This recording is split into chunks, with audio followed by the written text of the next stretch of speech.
క్రీస్తు మనకు తెలియపరిచినటువంటి అనేకమైనటువంటి ఒక సత్యాలు ఆయన తెలియపరచడం మనం చూస్తున్నాం. సెప్తియా గేసమా అనగా మనందరికీ కూడా తెలిసినటువంటిది. ఈస్టర్ పండుగకు ముందు ఉన్నటువంటి 9th సండేనే మనం సెప్తియా గేస్మా ఆదివారంగా సెలబ్రేట్ చేయటం జరుగుతుంది. దీన్నే 70వ దినము అని కూడా పిలవడం అనేటువంటిది జరుగుతుంది. ఇంకా మనం చెప్పుకోవాలంటే భస్మ బుధవారం నాటికి ముందు జరిగేటువంటి 3వ ఆదివారమే సెప్తియా గేసమా ఆదివారం. మరి దేవుడు మనల్ని ప్రేమించి మరి ఇటు రీతిగా మరి గడిచినటువంటి ఆదివారం ట్రాన్స్ఫిగరేషన్ సండే, రూపాంతరం యొక్క ఆదివారం, రూపాంతర అనుభవం పొందినటువంటి ప్రభు కొరకు మనం ఏ విధంగా పనిచేయాలి, మరి రూపాంతర అనుభవంలో ప్రభు కొరకు పనిచేస్తూ ఏ విధంగా పరుగు పెట్టాలనేటువంటి ఒక సత్యాలు ఈ యొక్క మత్తయి సువార్తలోను కొరింథీయులకు రాసిన పత్రికలో అపోస్తలుడైన పౌలు గారు మనకి స్పష్టంగా తెలియపరచడం అనేది మనం చూస్తున్నాం.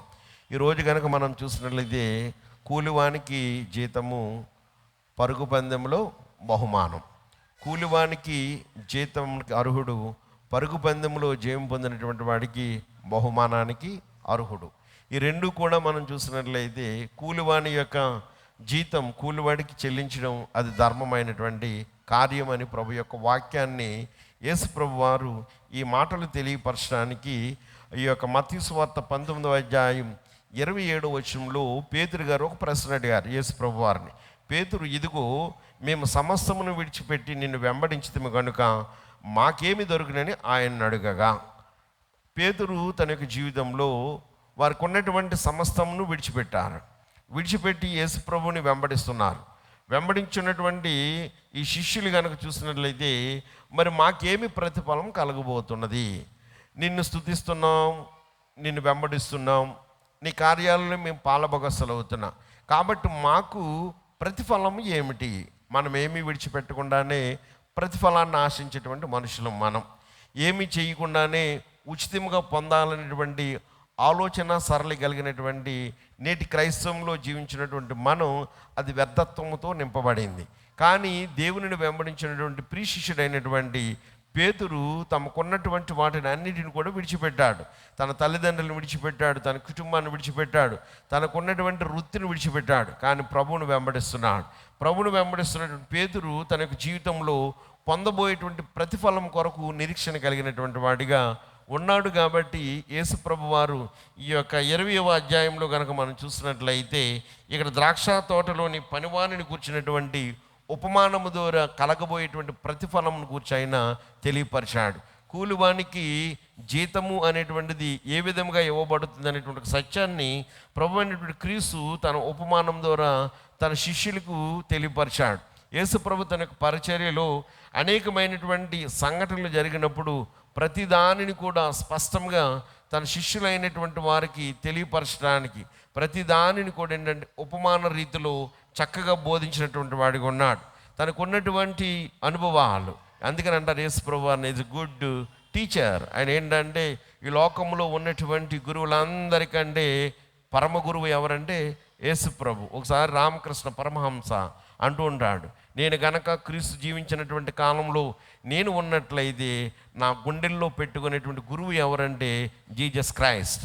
అండ్ ఆయన చూపినటువంటి మార్గదర్శకత్వం, ఆయన నడిచినటువంటి నడక, ఆయన జీవించినటువంటి విధానం, ఆయన బోధించినటువంటి బోధనలు అనేక మందిని ప్రేరేపించగలిగాయి, అనేక మందిని దేవుని సన్నిధికి నడిపించగలిగాయి. కాబట్టి ఇక్కడ పేతురు తన యొక్క జీవితంలో తను పొందబోయేటువంటి ప్రతిఫలం గురించి యేసు ప్రభు చక్కగా స్పష్టంగా, అంటే యేసు ప్రభు వారు ఏది చేసినప్పుడు కూడా the presentation is very good. చాలామందికి మనకు చాలా విషయాలు తెలుసు, కానీ ప్రజెంటేషన్ చేసి ఉన్నదాన్ని కన్ఫ్యూజ్ చేసేస్తూ ఉంటాం మనం.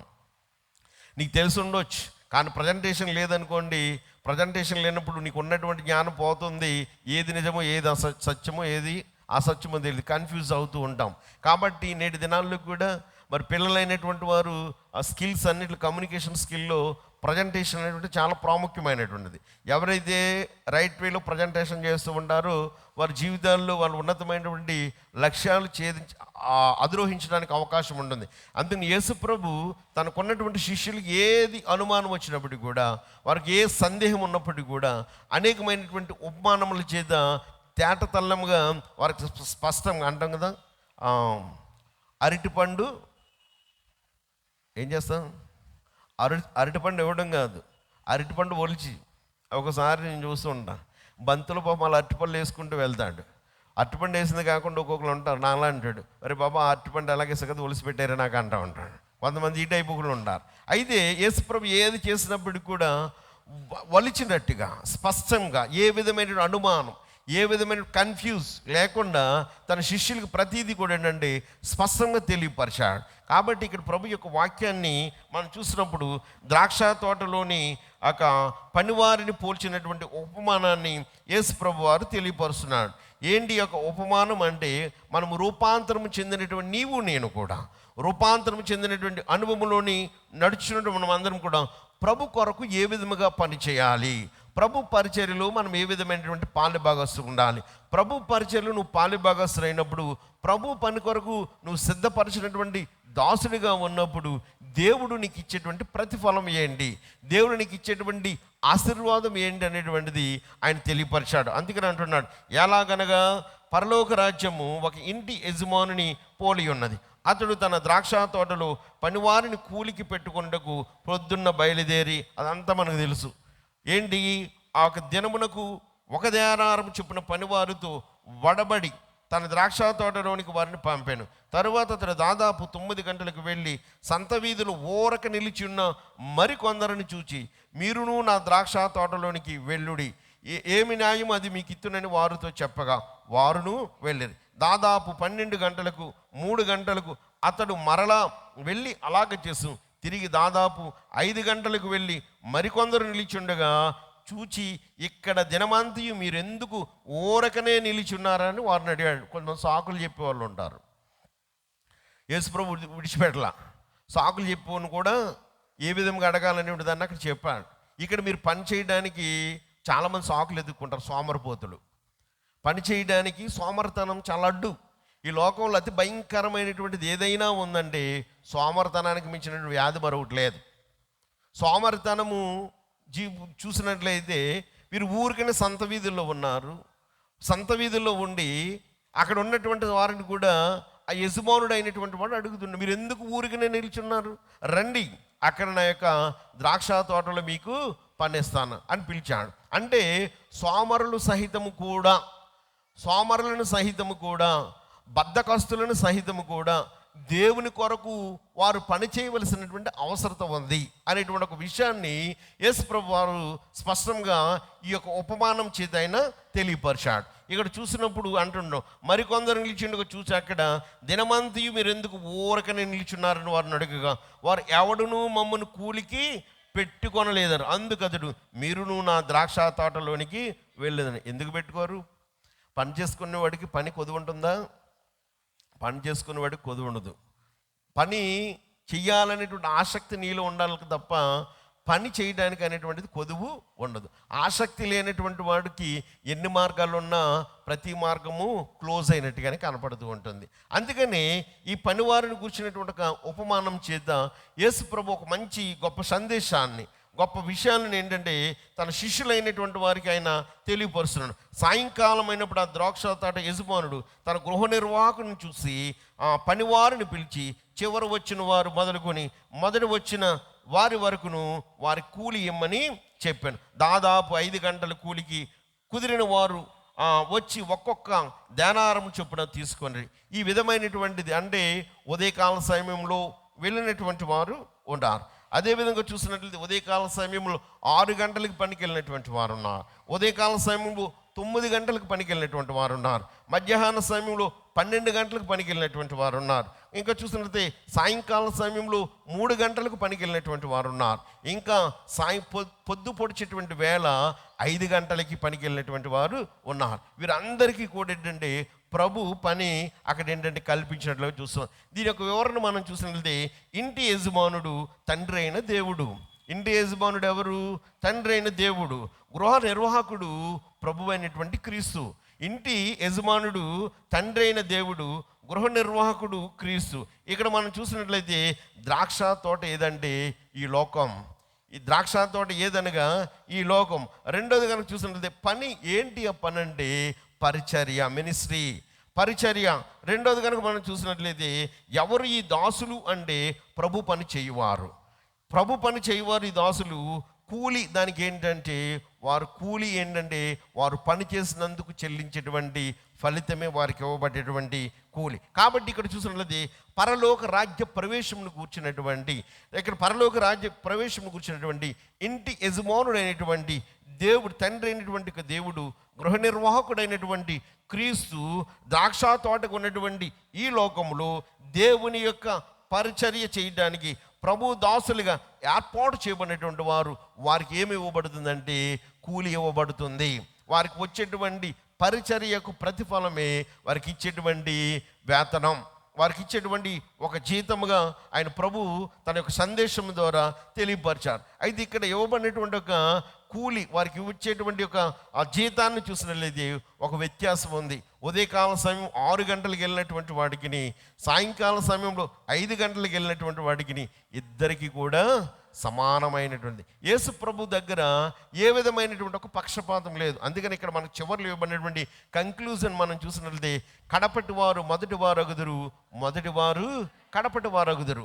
అంటే నువ్వు ఎప్పటి నుంచో దేవుని వెంబడిస్తూ ఉండవచ్చు, కానీ సరైనటువంటి సిద్ధపాటు కలిగినటువంటి జీవితంతో నువ్వు దేవుని వెంబడిస్తున్నావు. ఇక్కడ చూసిన రక్షణ అనేటువంటి దానిని గురించి మనకి అక్కడ స్పష్టంగా తెలియపరచబడలేదు. కానీ రక్షణను కూర్చున్నటువంటి అక్కడ సరైనటువంటి అక్కడ చూసినది తెలియపరచబడలేదు. కానీ కడపటి వారిగా ఉన్నటువంటి వారు మొదటి వారిగా ఉంటారు, మొదటి వారిగా ఉన్నటువంటి వారు కడపటి వారిగా ఉంటారు. అంటే నువ్వు దేవుని యొక్క పనిలో, దేవుని యొక్క పరిచర్యలో నమ్మకంగా నువ్వు పనిచేస్తున్నట్లయితే దేవుని మీద నువ్వు ఆనుకొని, పేతురు అడగటానికి రైట్ ఉంది. ఎందుకంటే పేతురు దగ్గర ఏ విధమైనటువంటి లాభాపేక్ష లేనటువంటి వాడు, నిస్వార్థమైనటువంటి పరిచర్యలు కొనసాగుతున్నటువంటి వాడు, దేవునిని వెంబడించడంలో ఆయనకు ఉన్నటువంటి ఆనందం తప్ప మరొక విధమైనటువంటి ఆలోచన ఎరగనటువంటి వాడే పేతురు. కాబట్టి పేతురు దగ్గర లాభ నష్టాలు బేరే చేసుకునేటువంటి వాడు కాదు, స్వార్థముతో పనిచేసేటువంటి వాడు కాదు. తను చేసినటువంటి దానికి ప్రతిదానికి మనం నాకేంటి అంటాం. ఏమంటారు? నేటి దినాల్లో ఏదన్నా పని చేస్తే నాకేంటి, నీకు ఎంతో కొంత ఇస్తేనే పని చేస్తాం, నాకేంటి, ఓటేయాలి నాకేంటి కదా.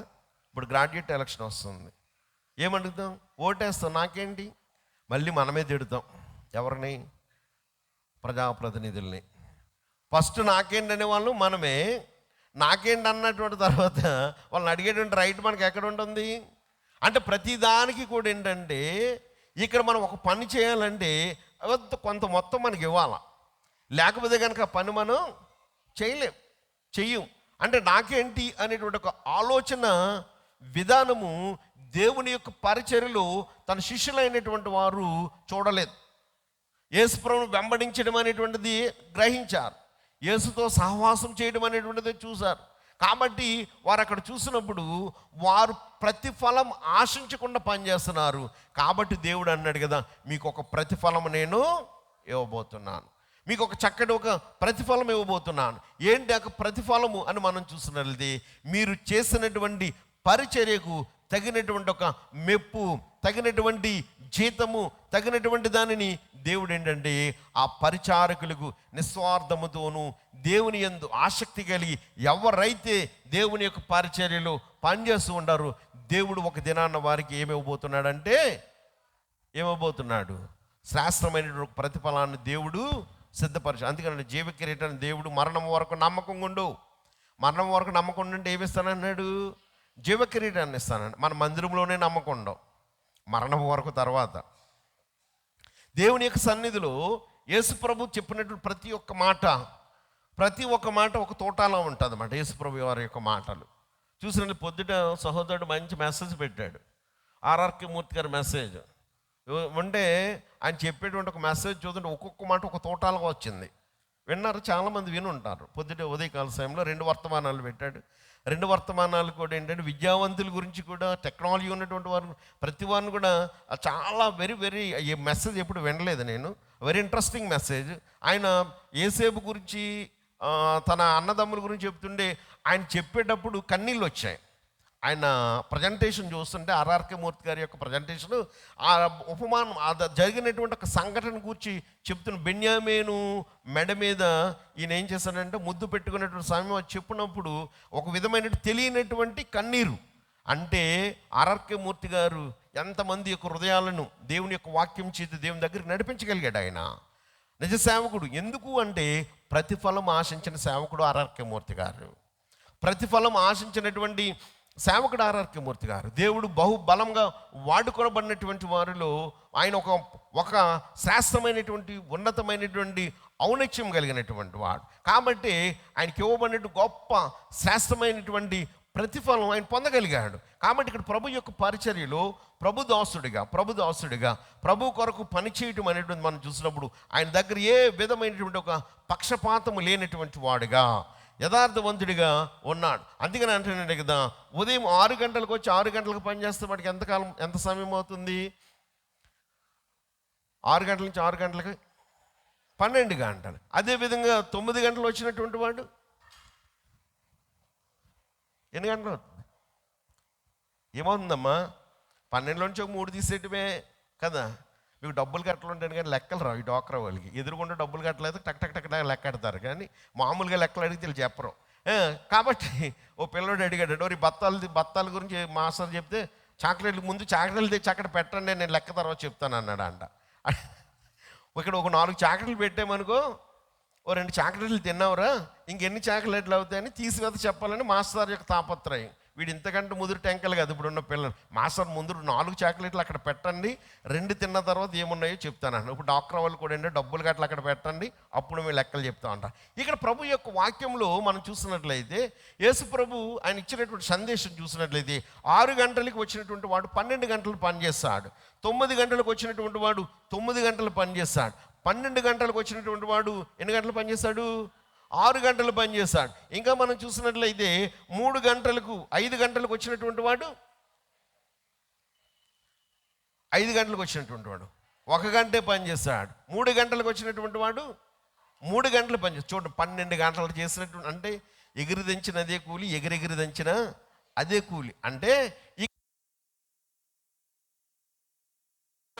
మనం చూసినట్లయితే నువ్వు దేవుని యొక్క పరిచర్యలో నువ్వు నమ్మకముగా ఉన్నప్పుడు ఎప్పుడు దేవుని దగ్గరికి వచ్చేటటువంటిది కాదు. దేవుని కొరకు నీవే విధమైనటువంటి ప్రవర్తనతోనూ, ఏ విధమైనటువంటి సత్క్రియలతోనూ, ఏ విధమైనటువంటి దేవుని యొక్క నామమును మహింపరిచేటువంటి వాడుగా దేవుని కొరకు నువ్వు పనిచేస్తావు. అక్కడ మనం చూసినట్లయితే ఆయన అంటున్నాడు, 12 గంటలకు వచ్చినటువంటి వాడి దగ్గర నుంచి ఆయన కూలి ఇవ్వటం మొదలు పెట్టలేదు. ఎవరు? క్రీస్తు. ఏంటంటే గృహ నిర్వాహకుడు. ఆయన 12 గంటలు వచ్చినటువంటి వాడిని కాకుండా చివరి వచ్చినటువంటి వాడి దగ్గర నుంచి కూలిచ్చారు. ఈ 12 గంటలు ఏమనుకుంటాడు? మరి 1 గంటకు చేసినోడికి 1 దేనారం ఇచ్చాడు, 50 పైసలు ఇచ్చాడు. కాబట్టి వీడికి ఆశ ఏముంటుంది వాడి దగ్గరికి వచ్చే వరకు? ఒకసారి అరటిపళ్ళు పంచి పెడతారు ఇక్కడ. నేను కూడా అనుకుంటూ ఉంటాను అప్పుడప్పుడు, పెద్ద పెద్ద అస్తవాళ్ళు ఇక్కడ పెట్టగానే, అరే నా దగ్గరకు వచ్చినప్పుడు పెద్ద అస్తవాళ్ళు 2 పళ్ళు ఎత్తారని వీళ్ళు చివరిలో తీసుకొచ్చి చిన్న అస్తవే ఎత్తారు. మీకు కూడా పంచి పెట్టేటప్పుడు అనుకుంటారా? ఏమనుకుంటారు? పెద్ద పెద్ద అరటిపళ్ళు మీకు ఇలా పెడతారు, ఓరు బాబు అని మనకు వస్తాయి అనుకోండి. కానీ మనకు వచ్చేటప్పుడు పుచ్చిపోయిన పండు, కుళ్ళిపోయిన పండు తీసుకొచ్చినప్పుడు ఇదేంటారా మంచి మంచి కనపడ్డాయంటే ఆశ ఉంటుంది కదా మనకి. ముందు వాళ్ళకి ఇచ్చిన కానీ నాకు మంచి వస్తాయి. అంటే ఇక్కడ యేసు ప్రభు వారు పనిచేసినటువంటి వారికి జీతం ఇచ్చేటప్పుడు గంట వచ్చినటువంటి పని చేసినటువంటి వాడికి ఇచ్చాడు, 50 పైసలు ఇచ్చాడు. అదే 12 గంటలు పనిచేసినటువంటి వాడి ఆశ ఎక్కడ ఉంటుంది? హై లెవెల్లో ఉంటుంది. అరే నేను ఇంతకాలం నుంచి ఈ విధంగా మరి నేను ఉన్నాను కాబట్టి దేవుడు ఆయన ఏంటంటే గృహ నిర్వాహకుడు నాకు ఇచ్చేటువంటి జీతం కూడా ఎక్కువ ఉంటుంది అనేటువంటి ఆశ కలిగి ఉండవచ్చు. కానీ తనకు కూడా ఏమిచ్చాడు? 50 పైసలు ఇచ్చాడు. అప్పుడు అంటే వ్యసన పడ్డారు వాళ్ళు. ఏంటి ఇది నువ్వు చేసినటువంటిది? ధర్మం అంటే ధర్మమే. నువ్వు ఎందుకు ఒడంబడికి చెందావంటే ముందుగా చూసినట్లయితే నీవు ముందు ఒడంబడికి చెందే వచ్చావు. నీకు వేతనము 50 పైసలు వేతనం ఇస్తానన్నప్పుడు నువ్వు దానికి ఒడంబడికతోనే నువ్వు వచ్చావు. కాబట్టి ఆ ఒడంబడికి బట్టే ఆయన ఏం చేశాడంటే వారికి జీతం అనేటువంటిది చెల్లించినటువంటి వాడిగా ఉన్నాడు. జీతం అనేటువంటి చెల్లించినటువంటి వాడు ఉన్నాడు. అందుకని ప్రభు యొక్క వాక్యంలో అని ఉంటాం, మొదటి వారు వచ్చి తమకు ఎక్కువ దొరుకునని కొన్నారు, కానీ వారికి ఒక్కొక్క దేనారం చొప్పునే దొరికారు. వారది తీసుకొని చివరి వచ్చిన వీరు 1 గంట మాత్రం పనిచేసినను పగలంతయు కష్టపడి ఎండ బాధ సహించిన మాతో వారిని సమానంగా చేసేదివని ఆ ఇంటి యజమాను మీద సనుగు కొన్నారు. వారిలో ఉన్నటువంటి హావభావాలు అనేటువంటి బయటకు వచ్చాయి. అప్పుడు మనకి ఎప్పుడైనా హావభావాలు బయటకు రావాలంటే ఒక సిచ్యువేషన్ ఉండాలి. ఇప్పుడు వారితో వీరు సమానంగానే పనిచేశారు, వారిని కూడా వెంబడించారు, కానీ వీళ్ళు వాళ్ళ మనసుల్లో ఒక సనుగుడు అనేటువంటిది ఉంది. ఏంటి ఆ సనుగుడండి? మేము 12 గంటలు పనిచేసాం, వీరి డబ్బా, వీళ్ళదా డబ్బు, వీళ్ళకి అన్నదానికి ఏమైనా తక్కువ ఇచ్చాడు యేసు ప్రభు, లేకపోతే గృహ నిర్వాహకుడు తక్కువ ఇచ్చాడా? తక్కువ ఇవ్వలే. వీరికి ఎంతవరకు అయితే ఒప్పందం చేసుకున్నారో ఒప్పందము ప్రకారం ఇచ్చారు, కానీ వీరికి ఇవ్వకుండా వారికి ఇవ్వడం అనేటువంటిది ఏంటంట? సనుగుడు. ఒకసారి ఒక వ్యక్తిని కోరుకోమన్నారంట. ఏమని కోరుకోమన్నారంటే, నీవేదైనా కోరుకుంటే అది జరిగిపోద్ది, కాబట్టి నీకేం కావాలో కోరుకు అన్నారంట. నేను ఇది చాలా కాలం క్రితం చదివినటువంటిది ఇది. వాడికి ఏంటంటే ఒకడంటే బాగా కోపం, వాడంటే తట్టుకోలేడు కాబట్టి నువ్వు ఒకటి లాస్ అవుతావో, నువ్వు ఎవరినైతే అనుకుంటావో వాడు సమానంగా లాస్ అవుతాడు. అప్పుడు వీడు అనుకున్నాడంట, అసలు నేను ఒకటి లాస్ అయిపోయినా పర్లేదు, కానీ వాడు మాత్రం బాగుండకూడదని నాకు ఒక కన్ను పోవాలన్నాడంట. ఏమైంది? ఒక కన్ను పోయింది. వాడికి కూడా ఏమైంది? ఒక కన్ను పోయింది. వీడు అనుకున్నాడంట, రెండో కోరిక నీకు ఏంటంటే, ఆడు ఒక్క కన్నుతో కూడా ఉండకూడదు, నేను ఒక్క కన్ను పోయినా పర్లేదన్న, నా 2 కళ్ళు పోవాలనుకున్నాడంట. వీడికి ఏమైనాయి? 2 కళ్ళు పోయినాయి అని శపించడానికి వాడు ఎక్కడ ఉన్నాడు? కనపడలేదు. మన జీవితంలో సనుగుడు అనేటువంటిది చివరికి తీసుకెళ్ళే పర్యవసానం అదే. సనుగుడు అనేటువంటి జీవితం దేవుని యొక్క సన్నిధిలో, అక్కడ మనం చూసినట్లయితే కొరింథీయులకు రాసినటువంటి పత్రికలో వారందరూ కూడా ప్రయాణం చేశారు, కానీ దేవుడు వారందరినీ కూడా నడిపించాడంటే వారందరితో ఉన్నారు. కానీ వారిలో కొంతమంది ఎటువంటి వారంటే సనుగుడు కలిగినటువంటి వారు. ఆ సనుగుడు కలిగినటువంటి వారు అందరినీ కూడా దేవుడు ఏం చేశాడంటే ఎడారిలోనే వారిని సంహరించాడు. కాబట్టి ఇక్కడ చూసినట్లయితే వారి యొక్క ఒప్పందం ప్రకారం గృహ నిర్వాహకుడు ఏదైతే ఇస్తానని చెప్పాడో దానినే వారికి ఖచ్చితంగా చెల్లించాడు. కానీ వీరికి ఉన్నటువంటి ఆయాసం, లేదా వీరికి ఉన్నటువంటి సనుగుడికి చూసినట్లయితే అంటున్నాడు కదా, వారిది తీసుకొని చివరి వచ్చిన వీరు 1 గంట మాత్రమే పనిచేసినను పగలంతయు కష్టపడి ఎండ బాధ సహించిన మాతో వారిని సమానం చేతువని ఇంటి యజమాని మీద సనుగు. అందుకతడు వారిలో ఒకరిని చూసి, అక్కడ చూసినట్లయితే అందుకతడు వారిలో ఒకరిని చూసి, స్నేహితుడా, నేను నీకు అన్యాయం చేయలేదే, నీవు నా యొద్ద 1 దేనారమునకు వడబడలేదా? నీవు నాతో మాట్లాడినటువంటి ఒప్పందం ఉంది, 1 దేనారమునకి నువ్వు కూలికి వచ్చావు, కాబట్టి నీకు ఇవ్వవలసినటువంటిది నేను ఇచ్చాను, నీకు అన్యాయం నేనేమీ కూడా చేయలేదు. అందుకే అన్నాడు కదా, ఆయన అంటున్నాడు కదా, నీకు ఇచ్చుటకు అక్కడ చూసినట్లయితే 1 దేనారమునకు వడబడలేదు, నీ సొమ్ము నీవు తీసుకొని పొమ్ము, నీకు ఇచ్చినట్టే కడపట వచ్చిన వారికి ఇచ్చుటకు నాకు ఇష్టమైనది. అది నా ఇష్టం, అది నా సొమ్ము, నా సొత్తు, కాబట్టి నేను ఆ విధంగానే ఇస్తాను అని చెప్తున్నాడు. నాకు ఇష్టం వచ్చినట్లు నా సొంత సొమ్ముతో చేయడం న్యాయం కాదా? నేను మంచివాడనైనందున నీకు కడుపు మంట ఉన్నదా అని చెప్పాను. ఇక్కడ ప్రభు యొక్క వాక్యాన్ని మనం ధ్యానించినట్లయితే ప్రభువుకి పక్షపాతం లేదు, క్రీస్తుకు పక్షపాతము లేదు, గృహ నిర్వాహకుడైనటువంటి క్రీస్తుకు పక్షపాతం లేదు. నేను అనుకోవచ్చు, మా తల్లిదండ్రులు ఎప్పటి నుంచో క్రైస్తవులు, మా కుటుంబం ఎప్పటి నుంచో క్రైస్తవంలో ఉంది, మేము ఎప్పటి నుంచో దేవుని ఆరాధిస్తున్నాం, దేవుని కొరకు మేము జీవిస్తూ ఉన్నాం అంటున్నావు, కానీ నువ్వు సరైనటువంటి రీతిలో దేవుని కొరకు సిద్ధపడినటువంటి స్థితి లేదు నీకు. నేడు దినాలలో కడపటి వారు మొదటి వారు అగుటకు కారణం కనుక మనం చూసినట్లయితే వారు దేవునికి సమర్పణ కలిగినటువంటి ఒక జీవితం, వారు చేసేటువంటి సేవా పరిచర్య, వారికి ఉన్నటువంటి విశ్వాసం, వారికి ఉన్నటువంటి రక్షణ, వారికి ఉన్నటువంటి పనిలో ఉన్నటువంటి యొక్క శ్రద్ధ, వారు దేవుని వెంబడించడంలో వారికి ఉన్నటువంటి నమ్మకత్వం, దేవుడు ఏం చేస్తున్నాడండి, కడపటి స్థితిలో ఉన్నటువంటి వారందరినీ కూడా ఏంటండి మొదటి స్థితిలోనికి తీసుకురావడానికి నేటి దినాల్లో మనం చూస్తుంది. మన చూసినది మన క్రైస్తవ్యం ఒక ఆచార సాంప్రదాయకమైనటువంటి క్రైస్తవ్యంగా మారిపోయింది. ఒక ఆచారాన్ని వెంబడించేటువంటి క్రైస్తవ్యంగానే ఉంది, కానీ నిజ క్రైస్తవ్యం అనేటువంటిది మన జీవితాలలో ఎప్పుడు కూడా క్రిస్టియానిటీ అనేటువంటిది నువ్వు ఏ స్థానంలో నువ్వు బయలుపరచగలిగావా? నీ క్రైస్తవ్యం అనేటువంటిది ఇతరులకు నీ ప్రవర్తన ద్వారా ఎప్పుడైనా నువ్వు తెలియపరచగలిగావా? క్రైస్తవ్యం అనేటువంటిది నీ మాటల ద్వారా ఎవరికైనా ఎప్పుడైనా తెలియపరచగలిగావా? ఎప్పుడైనా క్రైస్తవ్యంను కూర్చున్నటువంటి విశేషాలు, దేవుని కూర్చున్నటువంటి శక్తి నీ యొక్క పరిసరాల్లో నీతో ఉండేటువంటి వారికి ఎవరికైనా వినిపించగలిగినటువంటి ఒక జీవితం నీకుందా? కడపటి వారు అనేక మంది నేటి దినాలలో క్రీస్తుని వెంబడించిన తర్వాత క్రీస్తు కొరకు జీవించుచున్నటువంటి అనేక మంది వారు ఏం చేస్తున్నారంటే క్రీస్తు కొరకు అసాక్షులైనటువంటి వారు ఉన్నారు, క్రీస్తుని వెంబడించినటువంటి వారు ఉన్నారు. అందుకని నేను అన్నాడు కదా, నీ సొమ్ము నువ్వు తీసుకొని పోము, నీకు ఇచ్చినట్టే కడపట వచ్చిన వారికి ఇచ్చుటకు ఆయనకి ఇష్టమైనది. ఎందుకంటే చూసినట్లు అన్నాడు, నాకు ఇష్టం వచ్చినట్లు నా సొంత సొమ్ముతో చేయడం న్యాయం కదా, నేను మంచివాడనైనందున నీకు కడుపు మంటగా ఉన్నదని చెప్పాను. నేను ఈ విధమైనటువంటి న్యాయవంతుడిగా ఉండటం అనేటువంటిది నీకు ఎట్లా ఉందంటే ఆయాసకరమైనటువంటిదిగా ఉంది. ఇక్కడ మనం చూసి అపోస్తల కార్యాలు 10వ అధ్యాయం 33-34 చూసినట్లయితే పేతురు ఎవరిని పిలుస్తాడు? పేతురుని ఎవరు పిలుస్తారు? కొర్నేలి పిలుస్తాడు. కొర్నేలి అన్యుడు కదా, దేవుని వాక్యము సరైనటువంటి విధానంలో తెలిసినటువంటి వాడు కదా, శతాధిపతి అయినటువంటి కొర్నేలి తన యొక్క జీవితంలో చూసినట్లయితే సీమోను పేతురు చేత బాప్తిసం పొందినటువంటి వాడుగా ఉన్నాడు, రక్షణ పొందినటువంటి వాడుగా ఉన్నాడు, దేవుని కొరకు జీవించినటువంటి వాడుగా ఉన్నాడు. చూసినట్లయితే చివరి వాడిగా వచ్చినప్పుడు కూడా కొర్నేలి తన యొక్క జీవితంలో జీవ గ్రంథంలో తన పేరు రాయబడింది, పరిశుద్ధ గ్రంథంలో తన పేరు రాయబడింది. కారణం కనుక చూసినట్లయితే కొర్నేలి దేవునిని వెంబడించినటువంటి వాడుగా ఉన్నాడు. కొర్నేలి దేవుని యొక్క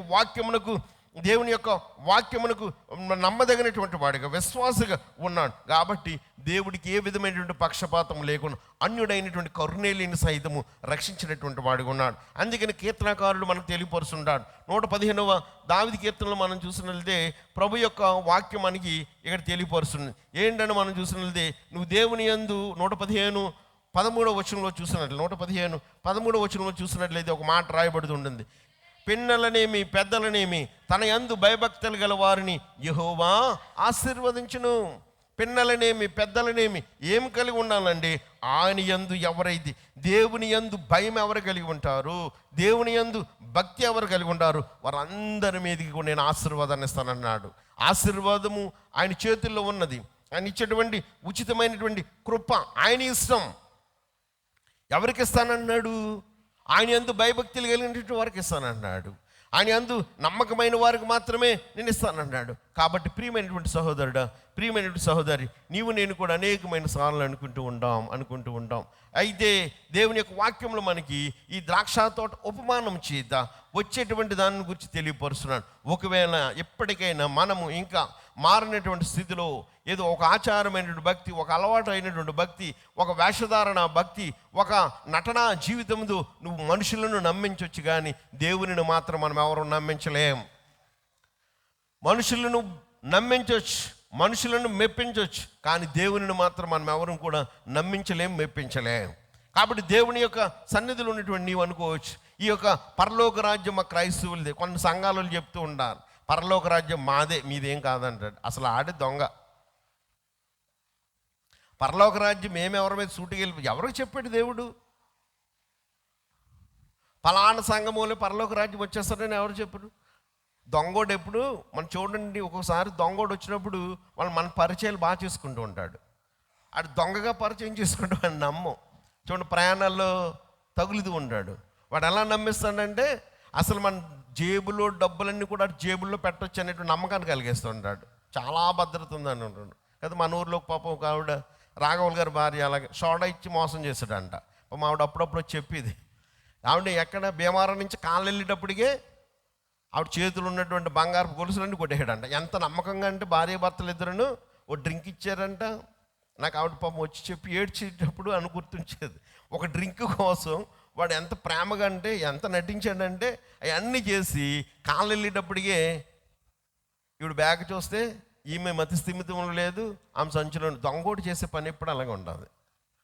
మామూలుగా చెప్పేటటువంటి వాడు ఒక రకంగా ఉంటుంది, వాడు చెప్పించినప్పుడు మితిమీరి నమ్మిస్తూ ఉంటాడు.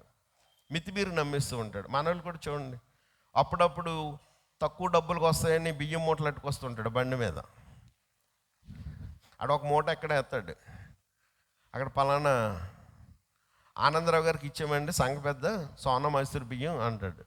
పీటర్ గారి ఇంటికి వచ్చినప్పుడు ఆనందరావు కొన్నాడు కదా, మనకి 1200 కొన్ని బదులు ఇక్కడ 400కి వస్తుంది కదండి. ఆడ మూటలన్నీ మిగిలిన మోలియే.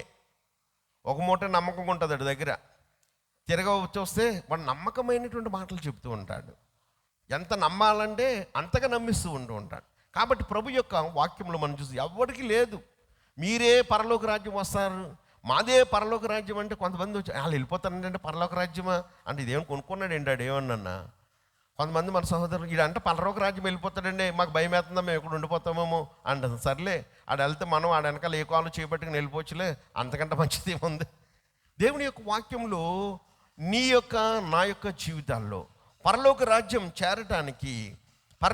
చేరటానికి దేవునితో నువ్వు ఎటువంటి పనివాడిగా నువ్వు ఉన్నావు, ఎటువంటి నీ సహవాసం ఉంది, ఎటువంటి నీ యొక్క పరిచర్య కొనసాగుతుంది, ఎటువంటి నమ్మకమైనటువంటి ఒక జీవితాన్ని నువ్వు కలిగి ఉన్నావు. కాబట్టి మనము కూడా నేను అనుకుంటాను మనం కూడా వారిని గురించి సనుగుకోకుండా మన ప్రవర్తన మన భక్తిని మనం కాపాడుకోవలసినటువంటి అవసరం ఉంది. వారి గురించి సనుగుకునే కంటే మన భక్తి మన విశ్వాసమును కాపాడుకోవలసినటువంటి అవసరం అనేటువంటిది ఉంది. అందుకని అన్నాడు దేవుడి ఇచ్చేటువంటి యొక్క ఆశీర్వాదం, దేవుడిచ్చేటువంటి ఒక కృపను పొందినటువంటి వారముగా మనం ఉన్నామా.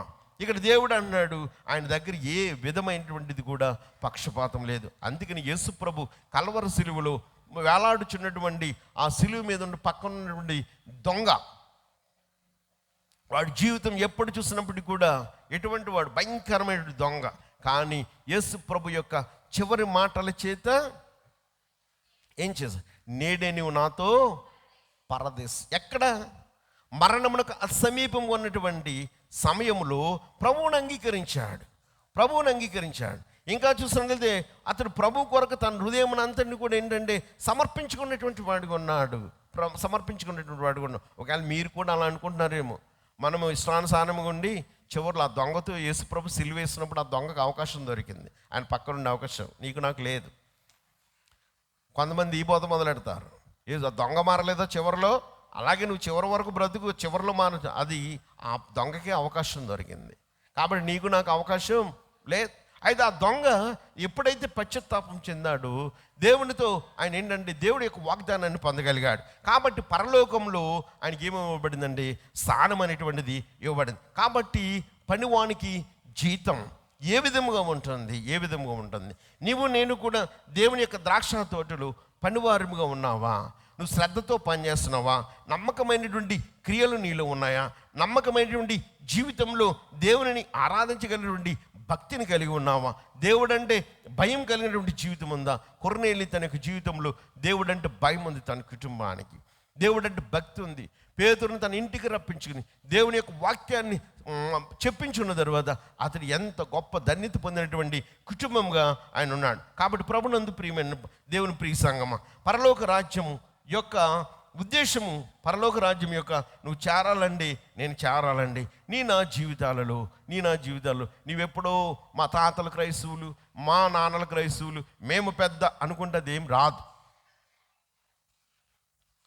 నువ్వెప్పుడు దేవుని నువ్వు విశ్వసించావు, ఎప్పుడు దేవుని కొరకు నువ్వు జీవిస్తున్నావు, నీవు దేవునితో ఏ విధమైనటువంటి పరిచర్యను నీవు కలిగి ఉన్నావు. దేవుడు అంటున్నాడు అది నా ఇష్టం, అది నా ఎవరిది, నా సొమ్ము, అది నీ సొమ్ము కాదు, అది నా సొమ్ము. నా ఇష్టం వచ్చినట్లు ఇస్తాను. నేను అన్యాయం నేను చేయలే, నీకు అన్యాయమేమి నేను చేయలే. వడంబడికి ఏదైతుందో వడంబడికి తప్పలేదు. కానీ దేవుడు ప్రేమమయుడు, కృప కలిగినటువంటి దేవుడు. అందుకనే మనము పనివానికి జీతం ఉంటుంది, పరుగు పందెంలో బహుమానం గురించి మనకి చెప్పబడుతున్నటువంటి వాక్యాన్ని మనం చూసినట్లయితే కొరింథీయులకు రాసినటువంటి పత్రిక 9వ అధ్యాయం 24వ వచనంలో మనం చూసినట్లయితే ఆయన అంటూ ఉంటాడు, పందెపు రంగమందు పరిగెత్తి వారందరూ పరుగెత్తుదురు కానీ ఒక్కడే బహుమానం పొందునని మీకు తెలియదా? అటువలనే మీరును బహుమానం పొందినట్లు పరుగెత్తుడి. మరియు పందెమందు పోరాడు ప్రతివాడు అన్ని విషయములందు మితముగా ఉండును. వారు క్షయమగు కిరీటమును పొందుటకును, మనమైతే అక్షయమగు కిరీటమును పొందుటకును మితముగా ఉన్నాం. గ్రీకులో జరిగేటువంటి పందెపు రంగమందు ఉన్నటువంటి అనేకమైనటువంటి విషయాలను అపోస్తలుడైన పౌలు గారు కొరింథీ సంఘానికి తెలియపరిచాడు. అంటే గ్రీక్ దేశంలో చూసినట్లయితే ఒలింపిక్ పుట్టింది ఎక్కడ? ఒలింపిక్స్ గేమ్స్ ఎక్కడ పుట్టాయి? గ్రీక్ దేశంలోనే పుట్టాయి, గ్రీకులోనే పుట్టాయి. మొట్టమొదటి ఏథెన్స్ పట్టణంలో జరిగాయి. అక్కడ గ్రీకు నాగరికత, వారి యొక్క పందాలు అవి చూసినట్లయితే అక్కడ ఉన్నటువంటి వాటి అన్నిటిని గురించి కూడా ఏంటంటే వారితో స్పష్టంగా మాట్లాడాడు. వారు దేని కొరకు ప్రయాసపడుతున్నారు, దేని కొరకు పరిగెడుతున్నారండి? వారు పరిగెత్తేది చూసినట్లయితే క్షయమగు కిరీటం. అది కొద్ది కాలం ఉంటుంది, తర్వాత అది ఉండదు. కానీ మన ఆత్మీయ సంబంధంలో మనకు పొందేటువంటి కిరీటం ఏదంటే ఇక్కడ చూసినట్లయితే అక్షయమగు కిరీటము పొందుటకు మితముగా ఉన్నాం. అంటే ఈ పరుగు పందెములో పరిగెత్తేటువంటి వాడు మితమైన జీవితాన్ని కలిగి ఉండాలి. లిమిట్స్ ఉంటాయి, కొన్ని లిమిట్స్ ఉంటాయి. మీకు చిన్న ఎగ్జాంపుల్ ఒకటి చెప్తాను. మనకు లాస్ట్ ఇయర్ 2024 ఆగస్టులో మనకి ఒలింపిక్స్ క్రీడలు జరిగాయి ప్యారిస్ నగరంలో. ప్యారిస్ నగరంలో జరిగినటువంటి ఒలింపిక్స్ క్రీడల్లో మన భారతదేశం నుండి వీనస్ పొగాటో అనేటువంటి కుస్తీ మల్ల యోధురాలు పార్టిసిపేట్ చేస్తే ఆమెకు జరిగినటువంటి సంఘటన ఏంటంటే ఆమె 50 కేజీలు దాంట్లో రెజ్లింగ్లో ఎన్నిక కాబడింది. ఆమె సెమీఫైనల్కి వెళ్ళిపోయింది. సెమీఫైనల్లో కూడా సక్సెస్ అయింది. ఫైనల్కి వెళ్తుంది, మన భారతదేశానికి బంగారు పథకం తెస్తుంది. భారతీయులంతా ఎదురు చూస్తున్నారు, దేశం అంతా ఎదురు చూస్తున్నారు. వాళ్ళ కోచ్లు వాళ్ళకి ఆనందాన్ని పట్టుకోలేకపోయారు. చూసినట్లయితే ఇప్పటి వరకు కూడా మల్ల యుద్ధంలో ఒక స్త్రీ తీసుకొచ్చేటువంటి ఆ యొక్క స్వర్ణ పథకం గురించి ప్రపంచం అంతా కూడా రెప్పలు వాల్చకుండా చూసేటువంటి సమయంలో షాక్ న్యూస్ ఏంటి, రేపు ఫైనల్ ఉంది కానీ వీనస్ పొగాటో డిస్క్వాలిఫైడ్ అని ఇచ్చారు. ఎందుకు డిస్క్వాలిఫైడ్ అని ఇచ్చారు అని చూస్తే 50 కేజీలు అంతకుముందు ఉన్నటువంటి సెమీఫైనల్లో 49 కేజీల 900 గ్రాములు ఉంది, సెమీఫైనల్స్కి అర్హత ఉంది. ఇప్పుడు ఆమెను బరువు చూస్తే నైటు పిల్లల వెంప కాదు ఇటు చూడండి, ఆమె బరువు చూస్తే 52 కేజీల 700 గ్రాములు వచ్చింది. కాబట్టి ఆ నైటు వెయిట్ వేసిన తర్వాత భారతీయురాలైనటువంటి వీనస్ పొగాటో డిస్క్వాలిఫైడ్ అన్నారు. డిస్క్వాలిఫైడ్ అయినప్పటికీ ఎవ్వరికి ఏం చేయాలో తెలియట్లా. కానీ వీనస్ పొగాటో తనకున్న పట్టుదల ఒకటి, నా దేశ గౌరవ ప్రతిష్టలు, భారతదేశ గౌరవ ప్రతిష్టలు కాపాడాలంటే నేను తెల్లవారి పోటీల్లో పాల్గొనేటప్పటికీ నాకున్నటువంటి 2 కేజీల 700 గ్రాముల బరువు ఈ నైట్లో నేను తగ్గించుకోవాలనుకుందామే. పట్టు విడవలా. ఒకనొక సమయంలో కోచ్ చెప్పాడు, నీ విధమైనటువంటి ఎక్సర్సైజ్ చేస్తాను చచ్చిపోతావు అన్నాడు.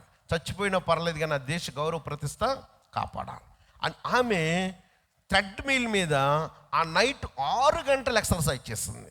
6 గంటలు ఎక్సర్సైజ్ చేసిన తర్వాత కూడా ఆమె బరువు తగ్గల. ఆమె ఏం చేసింది తెలుసా, తను ప్రేమించేటువంటి జుట్టుని కత్తిరించేసింది, అయినా బరువు తగ్గల. తనకున్నటువంటి వేసుకున్న డ్రెస్ని చాలా పొట్టి డ్రెస్గా కత్తిరించేసుకుంది, అయినా బరువు తగ్గల. తనకున్నటువంటి డ్రెస్కున్నటువంటి వెలస్టిక్ వేసినటువంటి డ్రెస్సు వెలస్టిక్ని తీసేమంది, అయినా బరువు తగ్గల. ఆ నైటు ఇంకేమి చేయలేక తన శరీరంలో ఉన్నటువంటి రక్తాన్ని తీసేమంది, రక్తాన్ని తీసేశారు. రక్తాన్ని తీసిన ఆమె బరువు తగ్గల. నైట్ అంతా కూడా ఆమె పడుకోకుండా ఏం చేసింది తెలుసా, స్టీమ్ వాటర్లో ఉండి, నిద్ర లేదు ఆమెకి, స్టీమ్ వాటర్లో ఉండి బరువు తగ్గించుకోవడానికి సాయి శక్తుల ప్రయత్నం చేసి తప్పుడికి ఏమైందంటే కళ్ళు తిరిగి కిందటి పోయింది. కోచ్ చెప్పాడు, ఈమె నువ్వు ఇలా ఉంటే నువ్వు అసలు కరోనా ఎఫెక్ట్ అయినటువంటి దాన్ని చచ్చిపోతావు నువ్వు. అయినా పట్టు విడవలా. రాత్రి అంతా కూడా అదే ఎక్సర్సైజ్ చేసింది. చేసి తెల్లారి బరువు చూస్తే ఆమెకు ఉన్నటువంటి బరువు ఎంతో తెలుసా? 50 కేజీల 150 గ్రాములు. 50 కేజీల 150 గ్రాములు. 50 కేజీలు 150 గ్రాముల్లో 50 కేజీల 100 గ్రాముల వరకు 100 గ్రాములు గ్రేసియస్ వెయిట్గా తీసేస్తారు. ఆమె డిస్క్వాలిఫైడ్ అవటానికి కారణం ఏంటో తెలుసా? 50 గ్రాములు బరువు ఎక్కువ ఉందని ఒలింపిక్లో బంగారు పథకానికి పోటీ పడటానికి అనర్హురాలుగా ప్రకటించారు. ఆమె యొక్క చరిత్ర మనం గనక ఆమె జీవితం గురించి చదివితే, ఒక స్త్రీ అయ్యుండి ఆమె పొందినటువంటి కష్టం, పరుగు పని మనం అనుకుంటుంటాం, ఆమె పడ్డటువంటి ప్రయాస, ఆమె గురించి చూస్తే రాత్రి అస్సలు వాళ్ళ పెదనైనా వాళ్ళకోవచ్చు, వాళ్ళ ఇల్లంతా కూడా మల్లయోధులే. ఆమె పడినటువంటి ప్రయాస అంటే తన కోసం కాదు, నా దేశం కొరకు నేను ఒక స్వర్ణ పథకం తీసుకువెళ్ళాలి, నా భారతదేశ గౌరవ ప్రతిష్టలు పెంచాలని అంత చేస్తే ఆమెని చేసినటువంటిది ఏంటో తెలుసా? 50 గ్రాముల బరువు ఎక్కువ ఉండడం చేత ఏమైంది? ఫైనల్లో పాల్గొనడానికి నువ్వు అనర్హురాలు అని ప్రకటించింది. అంటే తర్వాత జరిగినటువంటి విషయాలు పరిశీలన చేస్తే, ఈమె సెమీఫైనల్లో నగ్గిన తర్వాత ఒక గ్లాసు జ్యూసును కొన్ని ఫ్లూయిడ్స్ తీసుకుందంట. అది అనుకోని రీతిలో ఒక్క రోజులోనే విపరీతమైనటువంటి వెయిట్ పెంచేస్తుంది. అంటే వాళ్ళ తర్వాత డాక్టర్స్ చెప్పారు, ఏమని చెప్పారు తెలుసా? నేను దీన్ని మీకు అర్థం అవటానికి అంటే చెప్తున్నాను. అంటే 50 గ్రాములు మనకు కనపడ్డదల్లా తినేస్తాం కదా, దొరకాలే కానీ ఏది కనపడ్డా తినేస్తూ ఉంటాం. మన పొట్టలు అయిపోవడానికి కారణం ఇదే. నోరు కట్టుకో, అప్పుడే మాంసం తింటాం, అప్పుడే తింటాం. నువ్వు మితి లేకుండా ఉంటే కానీ స్లిమ్గా ఉండాలనుకుంటా. ఎలా ఉండ? నోరు కట్టుకో, స్లిమ్గా ఉండాలను. ఎలా ఉంటావు? ఉండవు. అందుకనే పరుగు పందెములో ప్రతిదానికి ఒక మితి ఉంటుంది. ఆమె వీనస్ పొగాటో గురించి మనం చదివితే, ఆమె పడ్డటువంటి రాత్రి ఆత్మానం పొందినటువంటి ఆమె అసలు కరోనా పేషెంట్ అంట. ఆమె అంతకుముందు కరోనా ఎఫెక్ట్ అయింది, ఆవిడకి కరోనా ఎఫెక్ట్ అయింది. కానీ ఆమె రాత్రి 6 గంటలు థ్రెడ్మిల్ మీద నడవటువంటి మామూలు విషయమా? రక్తాన్ని డాక్టర్లు చెప్పారన్న, ఒక్క నైట్లో 2 కేజీలు వెయిట్ తగ్గితే చచ్చిపోతారంట. అందుకని చాలామంది వెయిట్ అనేటువంటి నెలకు ఒక 2 కేజీలు తగ్గొచ్చు, పర్వాలా. ఒకేసారి వెయిట్ తగ్గాలని అవి చేయకండి. ఏదో ఆడు చెప్పాడు, ఈడు చెప్పాడు, ఆడు చెప్పాడని ఒక నైట్లోనే మన బరువు అంతా తగ్గిపోవాలని నానా రకాలు చేసి ప్రాణాల మీద ఎవరు తెచ్చుకోకండి. ఏవో చెప్తూ ఉంటారు. కాబట్టి మితి అనేటి పరిమితి ప్రతిదానికి ఉండదు. నీ ఆత్మీయ జీవితం అంతకంటే శ్రేష్టమైనదే. అందుకని అన్నాడు, ఇక ప్రభు యొక్క వాక్యం చెప్తున్నాడు, మీరు బహుమానం పొందినట్లుగా పరిగెత్తుడి. అక్కడ అన్నాడు, మరియు 10 మంది పోరాడు ప్రతివాడు అన్ని విషయములోనూ, కొన్ని విషయాల్లో కాదు. నేను కొన్ని విషయాల్లో మితముగా ఉంటానంటే కుదరదు. నువ్వు ఎన్ని విషయాల్లో ఉండాలంటే అన్ని విషయాల్లోనూ మితముగా ఉండును. వారు క్షయమగు కిరీటమును పొందుటకును, మనమైతే అక్షయమగు కిరీటమును పొందుటకును మితముగా ఉన్నాము. వారు కనుక పరుగు పందెంలో పరిగెత్తువాడు అక్షయమగు కిరీటం పొందడానికి తను పడేటువంటి ప్రయాస, తను పడేటువంటి కష్టం ఎంత క్లిష్టంగా ఉంటుందో, అటుకంటే ఇంకా క్లిష్టమైనటువంటి ఏంటో తెలుసా? మన ఆత్మీయ జీవితంలో మనం పొందేటువంటి ఒక అక్షయమగు కిరీటం పొందడానికి నీవు నేను కూడా ఇంకెంత ప్రయాసపడాలి, ఇంకెంత విధమైనటువంటి సాధనము చేయాలి, ఏ విధముగా అంటాడు. అందుకని అపోస్తలుడైన పౌలు అంటూ ఉంటాడు, తిమోతికి రాసినటువంటి పత్రికలు అంటూ ఉంటాడు, 2:4-7 నా పరుగు కడముట్టించింది. నేను ఏ విధముగా దేవుని దగ్గరికి చేరాలనుకున్నాను, నేను ఆ విధంగా నేను చేరగలిగాను. దేవునితో ఏ విధమైనటువంటి సహవాసం చేయాలనుకున్నాను, నేను చేయగలిగినటువంటి వాడు అంట. అందుకని అపోస్తలుల కార్యాలు 20-23 వచ్చిన పౌలు దేవునితో పరుగు పందెంలో, ఆత్మీయ జీవితం పరుగు పందెంలో తన యొక్క జీవితాన్ని కూడా పోగొట్టుకోవడానికి సిద్ధపడినటువంటి వాడు, తన జీవితంను కూడా పోగొట్టుకోవడానికి సిద్ధపడినటువంటి వాడు ఉన్నాడు. కాబట్టి నీవు నేను భౌతికమైనటువంటి పరుగు పందెమే అంత క్లిష్టమైనది అయితే, భౌతికమైనటువంటి ఈ యొక్క సాధకమే అంత క్లిష్టమైనదండి. ఆత్మీయ జీవితంలో మనము ఏ విధమైనటువంటి మితమైన వారముగా మనం ఉన్నాం, ఏ విధమైనటువంటి మితమైనటువంటి వారముగా ఉన్నాం. కాబట్టి అన్నాడు, బహుమానము పొందాలండి నువ్వు ఎలా ఉండాలంటే మితముగా ఉండాలి.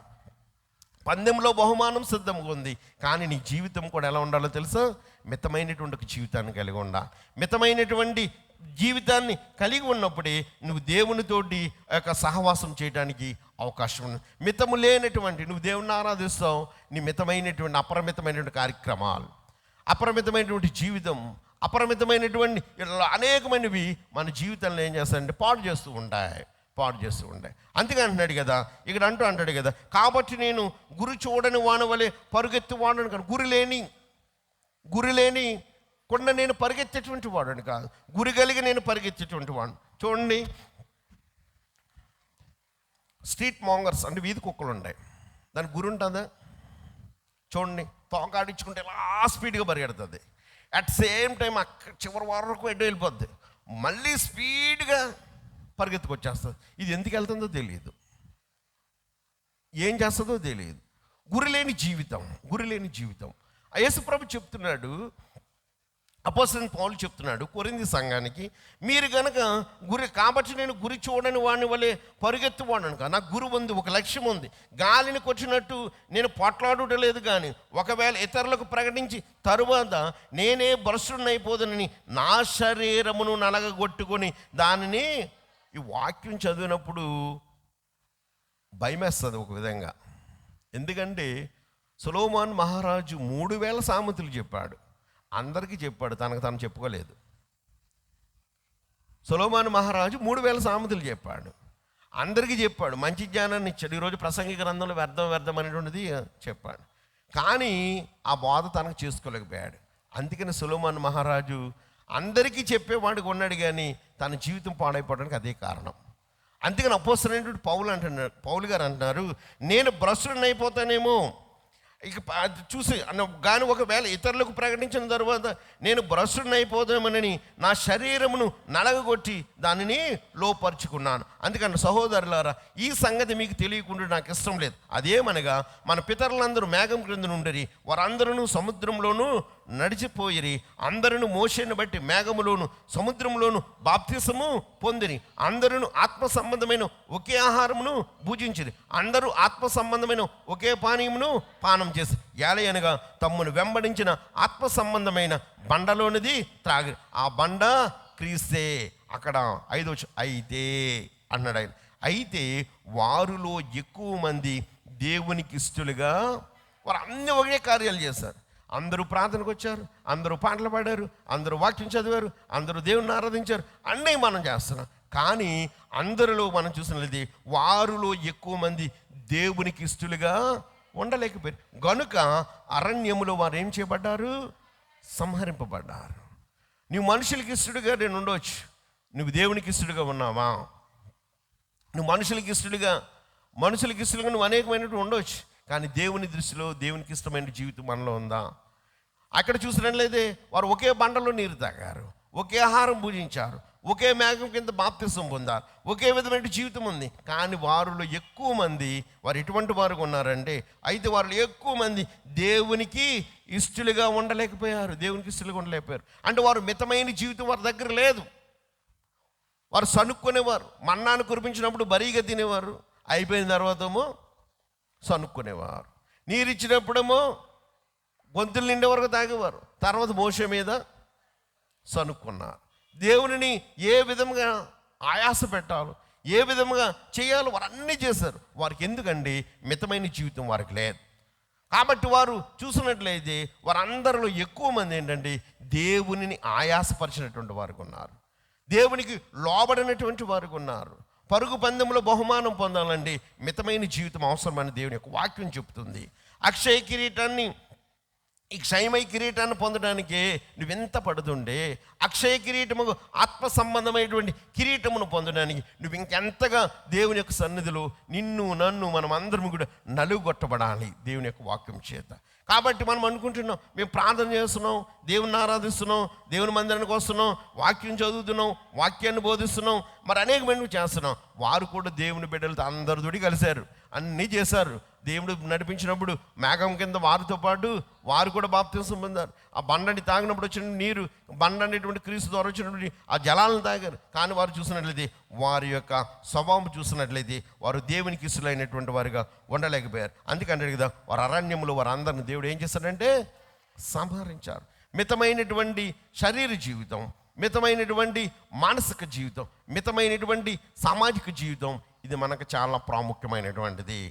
ఇది చాలా ప్రాముఖ్యమైనటువంటి. అందుకనే కూలివానికి జీతం ఉంది, పరుగు పందెంలో బహుమానం కూడా ఉంది. కూలివాని జీతం ఇవ్వబడుతుంది, ప్రతిఫలం ఇవ్వబడుతుంది. పరుగు పందెంలో నువ్వు బహుమానం పొందాలంటే మితమైనటువంటి ఒక జీవితాన్ని నువ్వు కలిగి ఉండాలి. మితములైనటువంటి జీవితంలో ఉన్నప్పుడు దేవుడికి మనము ఇష్టలుగా మనము ఉండలేమని పరిశుద్ధ వాక్యం బోధించే నాకు చెప్తుంది. వినుచున్నా నీకు చెప్తాను. అందుకని ఇక్కడ బోధించే వారికి మరి ఎక్కువగా చెప్తుంది. ఒకవేళ మీరు చూసినట్లయితే ఆయన అంటాడు కదా, నేను అందరికీ బోధించి నేనే భ్రష్టున్నైపోదునమని నా శరీరమును నలగగొట్టుకొని దానిని లోపరుచుకొనుచున్నాను. ఈ శరీరం అనేటువంటి దాన్ని మనం చూసినట్లయితే దానికి ఉన్నటువంటి కోరికలు, దానికి ఉన్నటువంటి ఈ లోక సంబంధమైనటువంటి ఆశలు ఇవి చూసినట్టు నా శరీరం ఎంత. అందుకని ఒక భక్తుడు చెప్తున్నాడు, మొట్టమొదటి నీ శత్రువు ఎవరో కాదు, నీ శరీరమే. నీ శరీరాన్ని నువ్వు అదుపు పెట్టుకుంటే ఈ లోకంలో దేన్నైనా జయించగలుగుతావు. నీ మనసును కానీ నువ్వు అదుపు పెట్టుకుంటే ఈ లోకంలో దేన్నైనా చేయించగలుగుతావు. నీ శరీరం అదుపు పెట్టుకోలేనప్పుడు నువ్వేమి కూడా నువ్వు చేయలేవు. నీ శత్రువు నీ శరీరమే. ఫస్ట్గా అందుకని అంటే నీ శరీరమును జాగ్రత్తగా కాపాడుకోవాలి, నీ మనసును నువ్వు జాగ్రత్తగా కాపాడుకోవాలి. నీ శరీరమును నీ మనసును జాగ్రత్తగా కాపాడుకోకపోతే నిన్నెవరూ పాడు చేయక్కర్లేదు. ఎవరు పాడు చేస్తారు? ఎవరు వచ్చి మనల్ని పాడు చేయరు. నీ శరీరమే నిన్ను పాడు చేస్తుంది, నా శరీరమే నన్ను పాడు చేస్తుంది, నా మనసే నన్ను పాడు చేస్తుంది, నీ మనసే నిన్ను పాడు చేస్తుంది. కాబట్టి ప్రభు యొక్క వాక్యం మనం చూసినట్లయితే నువ్వు మితము కలిగి దేవునికి నమ్మకమైనటువంటి వారు ఉన్నట్లయితే అంటాడు. ప్రకటన గ్రంథంలో మనకు తెలియపరిచేటువంటి ఒక విషయం చూసినట్లయితే మరణము వరకు నమ్మకముగా ఉండుము, నీకు నేను అప్పుడు ఏమిస్తానన్నాడు?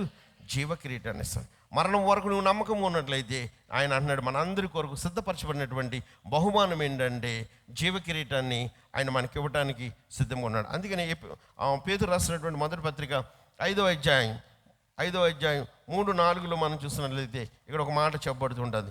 ఇక్కడ ఏమంటాడు? మీకు అప్పగింపబడిన వారిపైన ప్రభువులైన ఉంటగా మందకు మాదిరిగా ఉండడి, ప్రధాన కాపరి ప్రత్యక్షమైనప్పుడు మీరు వాడబారని మహిమ కిరీటం పొందుదురు. ఏంటంట? మరణము వరకు నమ్మకం ఉండు, జీవ కిరీటం ఇస్తానన్నాడు. ఇక్కడంటే ద గ్లోరీ క్రౌన్, మహిమ కిరీటాన్ని కూడా దేవుడు మనకి ఇస్తానన్నాడు. ద లైఫ్ క్రౌన్ అనేటువంటిది ఒకటి ఉంది కనుక చూసినట్లయితే మహిమ కిరీటం అనేటువంటిది ఇస్తానన్నాడు. కాబట్టి మనం దేవుని యొక్క సన్నిధిలో దేవుని యొక్క కొరకు జీవించినట్టు మనం ఏ విధమైనటువంటి స్థితిలో దేవుని కొరకు సిద్ధపడినటువంటి వారు. పనివానికి కూలి సిద్ధంగా ఉన్నది, పరుగు పందానికి బహుమానం సిద్ధంగా ఉన్నది. మన యొక్క పరలోక రాజ్యంలో దేవుడు నీకు నాకు కూడా ఆయన వారసులుగా ఉండడానికి ఆయన స్థలం సిద్ధపరిచి ఉన్నాడు. కానీ మనము దానికి అర్హత పొందడానికి మితమైనటువంటి జీవితాన్ని మనం కలిగి ఉన్నామా?